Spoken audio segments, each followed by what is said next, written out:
저는 지금 대한민국 서울의 아파트에서 두 마리 강아지와 함께 살고 있습니다. 아침에 눈을 떠서 커피를 내리고 좋아하는 음악을 들으며 하루를 시작합니다. 머리는 원하는 색깔로 염색했고 입고 싶은 옷을 자유롭게 입습니다. 하지만 10년 전만 해도 저는 북한 해군 부대에서 총을 들고 있었습니다. 만 16살에 입대해서 7년간 복무했습니다. 매일 아침 2시간씩 김일성, 김정일 사상 교육을 받았고 휴가는 단 한 번도 가지 못했습니다. 통신병으로 근무하며 몰래 한국 라디오 방송을 들었고 그때부터 의문이 싹트기 시작했습니다. 왜 우리는 이렇게 살아야 하는가? 제대 후 국경 지역에서 생활하던 어느 날이었습니다. 먼저 탈북한 동생에게서 사진 한 장이 왔습니다. 울산 해변에서 찍은 사진이었죠. 비키니를 입고 선글라스를 낀 동생의 모습. 그 사진 한 장이 제 인생을 바꿨습니다. 그리고 결심한 다음 날 장마철 밤이었습니다. 거센 두만강 물살이 제 몸을 휩쓸었습니다. 칠흑 같은 어둠 속에서 강물은 무섭게 흘렀고 저 멀리 초소의 불빛이 움직이는 게 보였습니다. 함께 건너던 일행이 물에 휩쓸려 비명을 질렀지만 돌아갈 수도 구할 수도 없었습니다. 7년간 해군에서 익힌 수영 실력과 밀수로 다져진 경험만이 저를 살렸습니다. 이번이 마지막 기회다. 지금 아니면 영원히 갇혀 산다. 그날 밤 저는 모든 것을 걸었습니다. 이 믿기 힘든 탈출기가 궁금하시다면 구독과 좋아요 버튼을 눌러주세요. 여러분의 관심이 북한의 진실을 알리는 큰 힘이 됩니다. 지금부터 그 전말을 들려드리겠습니다. 북한 해군 여군으로 살았던 7년 그리고 목숨을 걸고 자유를 찾아 나선 40일간의 여정을 화려하지 않지만 모두 진실입니다. 제가 군대에 지원한 건 만 16살 때였습니다. 빠른 생이라 고등학교를 일찍 졸업했죠. 당시 저는 순수했습니다. 아니, 세뇌되어 있었다고 해야 맞겠네요. 매일 학교에서 배운 대로 김일성 주석님과 김정일 장군님을 진심으로 존경했습니다. 그분들을 직접 만나 꽃다발을 드리는 게 제 꿈이었어요. 그래서 해군에 지원했습니다. 김정은이 자주 찾는다는 잠수함 부대였습니다. 아버지는 극구 반대하셨어요. 내가? 너는 한 달도 못 버티고 집에 올 거야. 저는 체격도 작고 연약한 편이었으니까요. 하지만 제 결심은 확고했습니다. 결국 아버지는 뇌물을 준비하셔서 저를 그나마 나은 부대로 보내주셨습니다. 입대 첫날부터 현실은 달랐습니다. 새벽 5시 기상 세수할 시간은 5분 여군이라고 특별히 배려해주는 건 없었습니다. 부대장 기분에 따라 2, 3분 더 주거나 남군과 똑같이 취급하거나 크림 한 번 바르기도 빠듯했습니다. 아침 6시부터는 정신교육이었습니다. 매일 2시간씩 빠짐없이 수령님의 은덕으로 우리가 존재한다. 미제와 남조선 괴뢰들은 우리를 침략하려 호시탐탐 노리고 있다. 같은 내용이 반복됐습니다. 처음엔 집중해서 들었지만 시간이 지나면서 졸음과의 싸움이었습니다. 식사는 더 열악했습니다. 쌀밥은 거의 나오지 않았어요. 대부분 강냉이밥에 잡곡을 섞은 것이었죠. 반찬은 염장무, 염장배추가 기본이었습니다. 소금에 절인 무와 배추 계절마다 조금씩 달랐지만 가을이 그나마 나았습니다. 여름엔 정말 먹을 게 없었어요. 저는 통신병, 정확히는 교환수로 배치됐습니다. 북한 군대는 아직도 수동 교환 시스템을 쓰거든요. 구대와 구분대 사이 전화 통화를 연결하는 일이었습니다. 한국에서는 이미 사라진 직업이죠. 혼성 부대였기에 남녀가 함께 훈련받고 생활했습니다. 잠만 따로 잤을 뿐 모든 일과를 같이 했어요. 훈련도 작업도 식사도 화생방 훈련은 정말 힘들었습니다. 방독면을 쓰고 최루가스가 가득한 방에 들어가는 훈련이었는데 숨이 막혀 죽을 것 같았습니다. 사격 훈련은 1년에 딱 2번이었습니다. 동기 훈련 때, 세발 하기 훈련 때, 세발총 6발의 총알이 전부였습니다. 그래서 저희는 매일 1시간씩 조준 훈련을 했습니다. 싫다는 아까우니까 총만 들고 조준하는 연습만 반복했죠. 당시 저는 이 모든 게 당연하다고 생각했습니다. 이게 군대니까 나라를 지키려면 이 정도는 감수해야지 하지만 작은 의문들이 생기기 시작했습니다. 왜 우리는 휴가를 못 가지? 돈 있는 집 자식들만 가는데? 왜 간부들은 잘 먹고 우리는 굶주리지? 김정은은 왜 7년 내내 한 번도 안 오는 거야? 그때까지만 해도 이런 생각들은 작은 불만에 불과했습니다. 체제를 의심하진 않았어요. 진짜 균열은 곧 시작될 터였습니다. 통신병의 특권이 하나 있었습니다. 교환대 앞에 앉아 있으면 여러 채널을 돌려볼 수 있었습니다. 공식적으로는 군용 주파수만 듣도록 되어 있었지만 다이얼을 조금만 돌리면 다른 소리들이 들렸습니다. 지직거리는 잡음 사이로 프랑스어, 중국어, 그리고 한국어가 들렸습니다. 처음엔 무서웠습니다. 들키면 큰일 나는 걸 알았으니까요. 하지만 호기심을 이길 수 없었습니다. 한국 라디오 방송이었습니다. 음악이 흘러나왔고 진행자가 편안한 목소리로 이야기했습니다. 날씨, 교통 상황, 일상적인 뉴스들. 너무나 자연스럽고 자유로운 분위기였습니다. 우리가 매일 듣는 위대하신 장군님께서 로 시작하는 방송과는 완전히 달랐습니다. 그날부터 저는 조금씩 채널을 돌렸습니다. 아무도 없을 때 몰래 헤드폰을 끼고 숨죽이며 들었습니다. 그리고 2010년 그 사건이 터졌습니다. 영평도 포격입니다. 우리 북한군이 영평도를 포격했다는 소식이었죠. 부대는 긴장 상태에 들어갔고 전 부대원이 비상 소집됐습니다. 정신교육 시간에 선전 영상을 보여줬습니다. 우리 인민군의 위력을 보라. 적들이 두려워 떨고 있다. 하지만 제 눈에는 다른 게 보였습니다. 영상 속 영평도는 콘크리트 건물들이 줄지어 서 있었습니다. 포탄이 떨어진 자리를 보니 철근이 드러나 있었어요.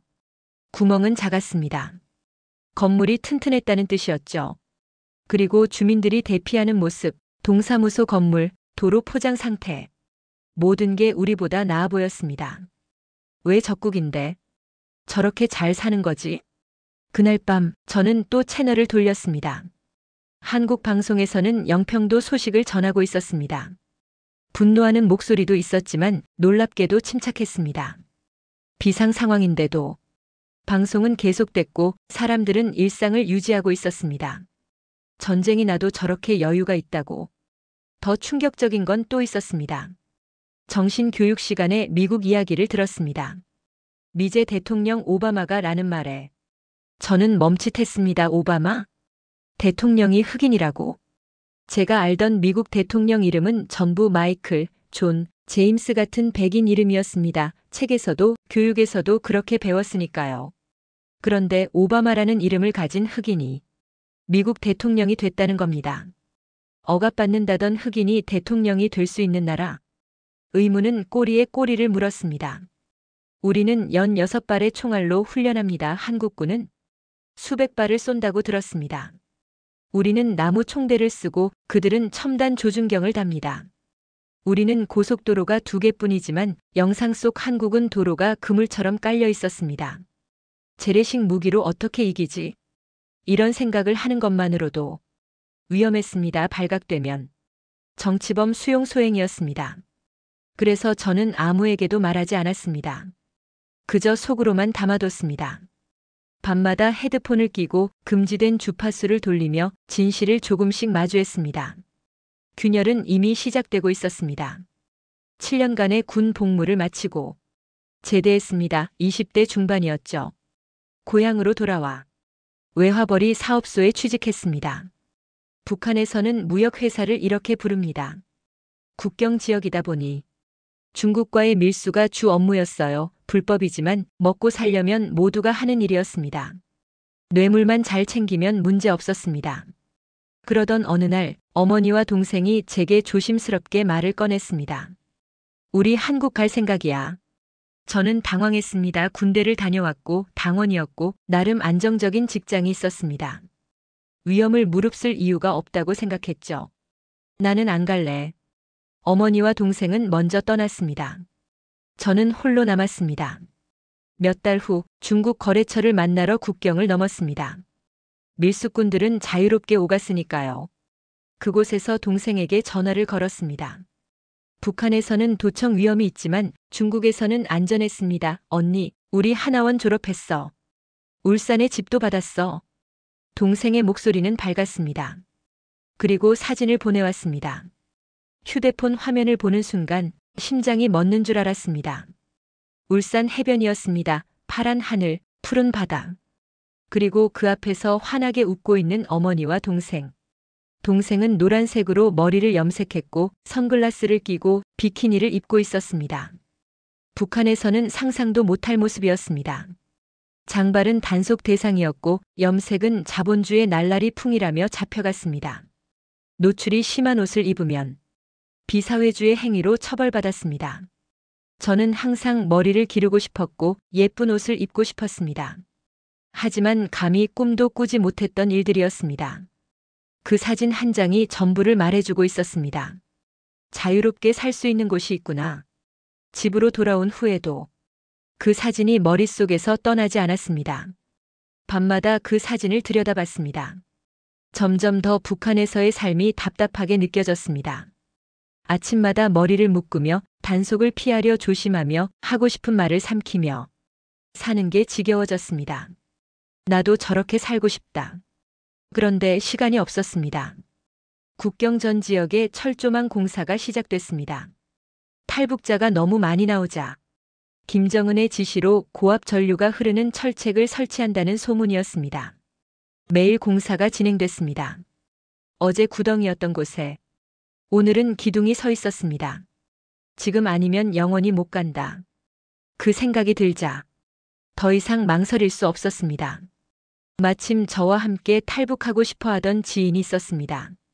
그 사람은 매일 찾아와 조르듯 말했습니다. 언제 가? 빨리 가자. 저는 애매하게 대답했습니다. 생각해 볼게. 그런데 어느 날 아침 그 사람이 짐을 싸들고 나타났습니다. 삶은 계란까지 들고 있었어요. 이게 뭐야? 계란 먹고 가면 안 걸린다잖아. 오늘 가자 장마철이야. 지금이 기회야. 북한에는 미신이 하나 있습니다. 불법적인 일을 할 때 계란을 먹으면 들키지 않는다는 것. 그 사람은 진심이었습니다. 저도 마음을 굳혔습니다. 좋아 가자. 그날 밤 우리는 두만강을 향해 걸어갔습니다.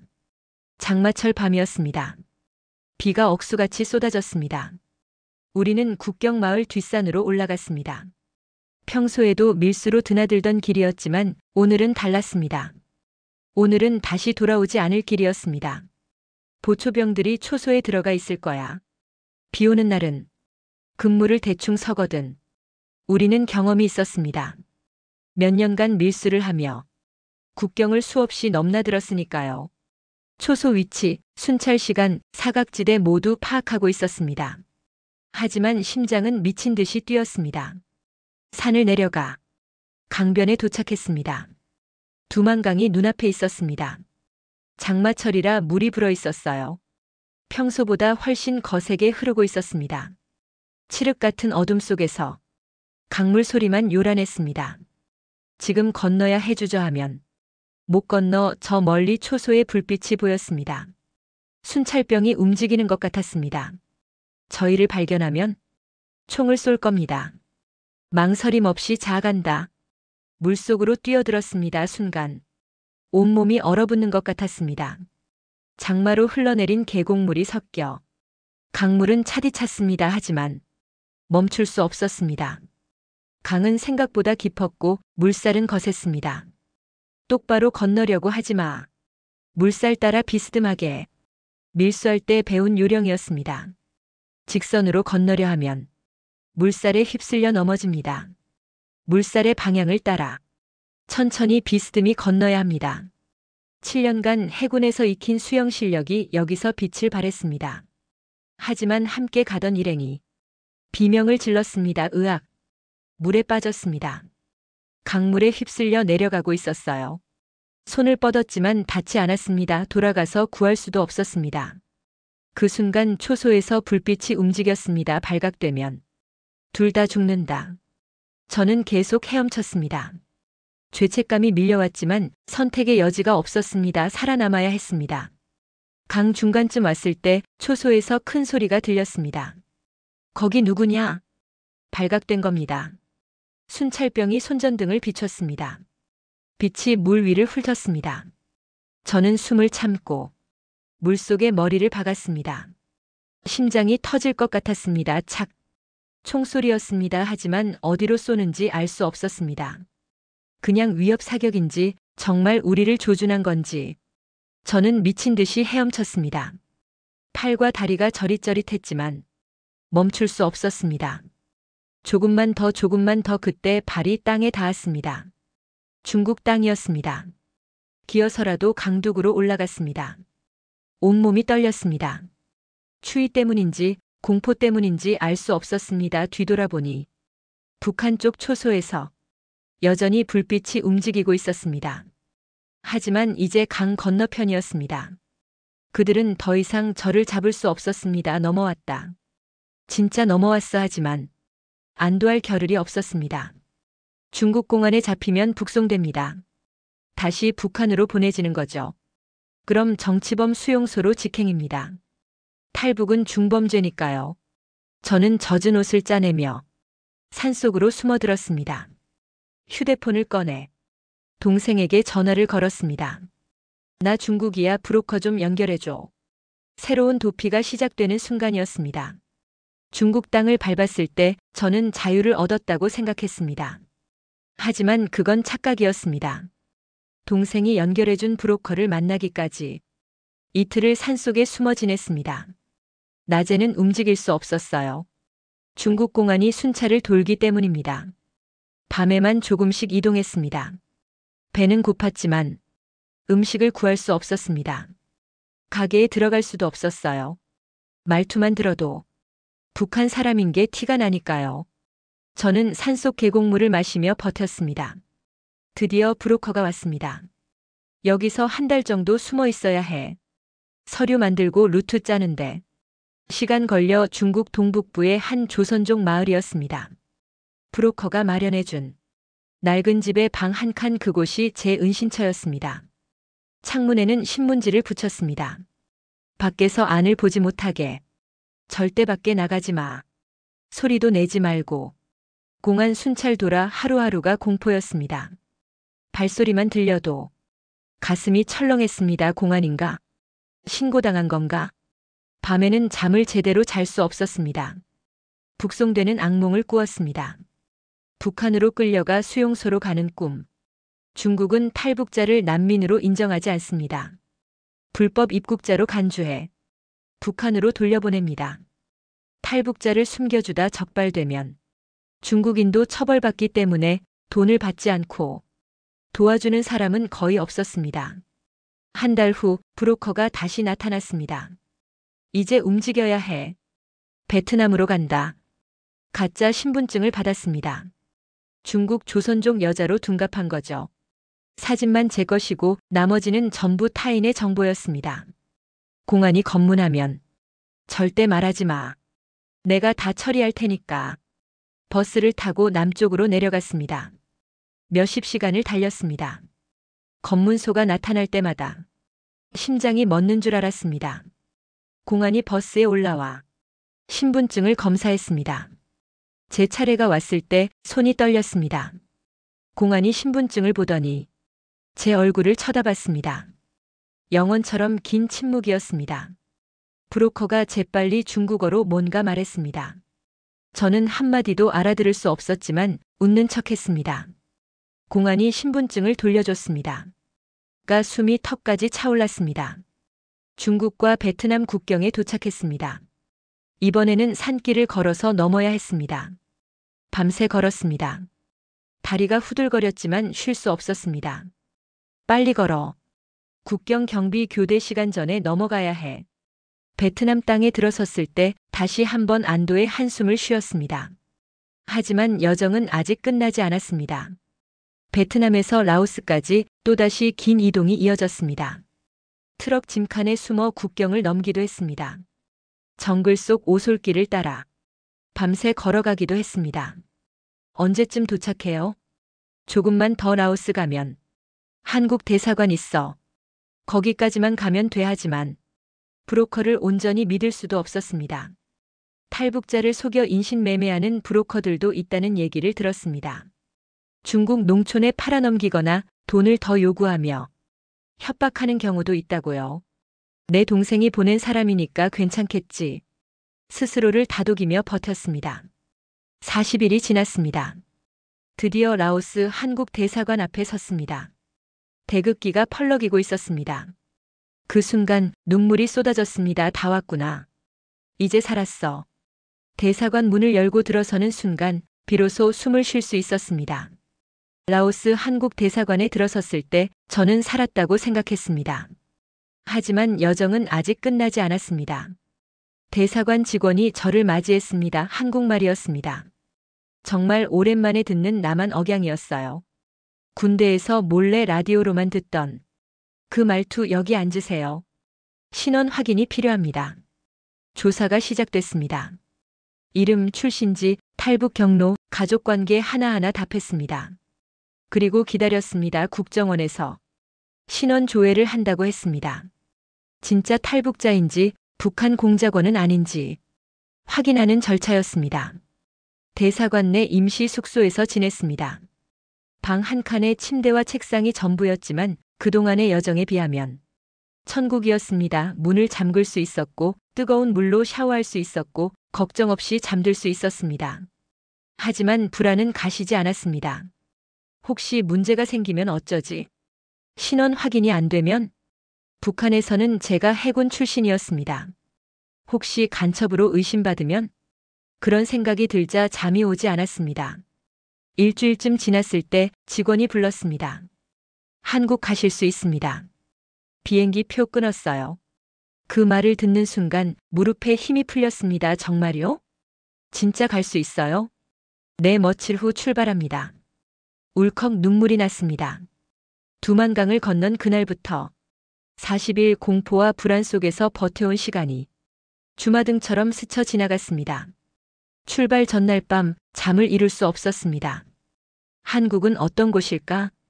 동생과 어머니가 사는 그곳 드라마에서 보던 그 세상 설렘과 두려움이 교차했습니다.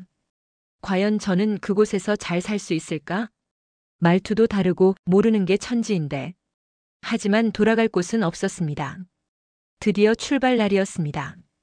공항으로 가는 차 안에서 라오스의 풍경을 바라봤습니다.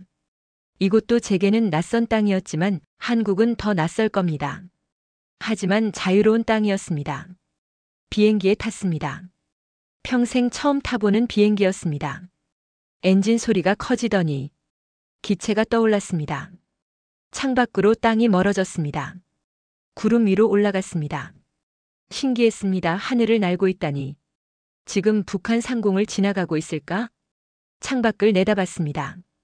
저 아래 어딘가에 제가 살던 고향이 있겠죠. 친구들도 아버지도 다시는 볼 수 없는 사람들. 가슴이 먹먹했습니다. 몇 시간 후 기장의 안내 방송이 들렸습니다. 곧 인천국제공항에 도착합니다. 심장이 두근거렸습니다. 비행기가 고도를 낮췄습니다. 창밖으로 서울의 불빛이 보였습니다. 북한과는 비교할 수 없을 만큼 밝은 불빛들 빌딩들이 질비했고 도로에는 차들이 가득했습니다. 와, 저게 다 진짜야? 비행기가 착륙했습니다. 바퀴가 활주로에 닿는 순간 눈물이 왈칵 쏟아졌습니다. 도착했다. 대한민국의 국정원 직원들이 공항에서 기다리고 있었습니다. 수고 많으셨습니다. 이제부터 조사 절차 들어갑니다. 다시 조사였습니다. 하지만 괜찮았습니다. 이곳은 한국이었으니까. 제가 그토록 꿈꾸던 자유의 땅이었으니까. 국정원 조사는 길었습니다. 북한에서의 생활, 군 경력, 탈북 과정 모든 걸 털어놨습니다. 거짓말할 이유가 없었습니다. 조사가 끝나고 하나원으로 갔습니다. 탈북자 정착 교육 시설이었습니다. 3개월간의 교육이 시작됐습니다. 한국 사회, 법률, 경제, 취업 배울 게 산더미였습니다. 하지만 즐거웠습니다. 드디어 자유를 향한 긴 여정이 끝나가고 있었습니다. 하나원을 졸업하고 울산에 정착했습니다. 정부에서 지원받은 작은 아파트였습니다. 문을 열고 들어섰을 때의 그 감격을 어떻게 표현할 수 있을까요? 제 집이었습니다. 제 이름으로 된 집. 누구의 눈치도 보지 않아도 되는 공간. 첫날 밤 현관문을 잠그고 소파에 앉았습니다. 그리고 펑펑 울었습니다. 이제 안전하구나. 아무도 날 잡으러 오지 않아. 처음에는 모든 게 신기했습니다. 밥솥이 알아서 밥을 지었습니다. 타이머를 맞춰 놓으면 제 시간에 밥이 완성됐어요. 북한에서는 가마솥에 불을 지펴 2시간씩 걸려 밥을 했었는데 세탁기도 마찬가지였습니다. 버튼만 누르면 알아서 빨래를 해줬습니다. 수도에서는 24시간 물이 나왔습니다. 시간을 기다릴 필요가 없었어요. 정수기에서는 차가운 물과 뜨거운 물이 바로 나왔습니다. 마법 같았습니다. 가장 감격스러웠던 건 자유였습니다. 미용실에 가서 머리를 길게 길렀습니다. 밝은 색으로 염색도 했습니다. 아무도 제지하지 않았어요. 단속도 없었습니다. 쇼핑몰에서 마음에 드는 옷을 샀습니다. 노출이 있는 옷도 화려한 색깔 옷도 제가 입고 싶은 걸 입을 수 있었습니다. 해변에 갔습니다. 동생과 어머니가 사진 찍었던 그곳. 그리고 저도 비키니를 입고 선글라스를 끼고 사진을 찍었습니다. 그 사진을 보며 울었습니다. 이게 내가 꿈꾸던 삶이구나. 하지만 적응은 쉽지 않았습니다. 자유에는 책임이 따랐습니다. 북한에서는 시키는 일만 하면 됐어요. 배급이 나오든 안 나오든 국가가 정해준 대로 살면 됐습니다. 하지만 한국에서는 모든 걸 스스로 결정해야 했습니다. 일자리를 찾아야 했고 돈을 벌어야 했고 미래를 계획해야 했습니다. 처음엔 막막했습니다. 말투도 달랐고 모르는 게 너무 많았습니다. 해군 출신이라는 이력 덕분에 강의 기회가 많이 왔습니다. 국방부, 군부대, 언론사. 북한군의 실상을 알리는 일이었습니다. 떨렸지만 보람 있었습니다. 그리고 저는 깨달았습니다. 내가 겪은 일들이 헛되지 않았구나. 이 이야기가 누군가에게 도움이 되는구나. 10년이 지난 지금 저는 서울에서 살고 있습니다. 2마리 강아지와 함께요. 북한에서는 상상도 못할 일이었습니다. 강아지에게 옷을 입히고 간식을 주고 유모차에 태워 산책합니다. 어머니와 동생에게 농담으로 말합니다. 북한에 있었으면 너희는 지금쯤 없었을 거야. 웃으며 하는 말이지만 사실입니다. 가끔 악몽을 꿉니다. 다시 군대로 돌아가는 꿈. 북한에 갇혀 있는 꿈. 깨어나면 식은땀이 흘러 있습니다. 하지만 창밖을 보면 서울의 불빛이 보입니다. 그제서야 안심합니다. 여긴 한국이야. 나는 자유야. 지금도 북한에는 제 친구들이, 아버지가, 수많은 사람들이 살고 있습니다. 그들은 여전히 통제받으며 살아갑니다. 생각만 해도 가슴이 아픕니다. 언젠가는 그들도 자유를 누릴 수 있을까요? 저는 오늘도 제 이야기를 합니다. 유튜브도 시작했습니다. 북한의 진실을 알리고 자유의 소중함을 전하기 위해서입니다. 자유는 공짜가 아닙니다. 목숨을 걸고 얻은 것입니다. 여러분, 지금 누리고 있는 이 자유를 당연하게 여기지 마세요. 머리를 기를 자유, 옷을 입을 자유, 말할 자유, 꿈꿀 자유. 이 모든 게 얼마나 귀한 것인지 저는 오늘도 감사하며 살아갑니다. 대한민국에서 자유롭게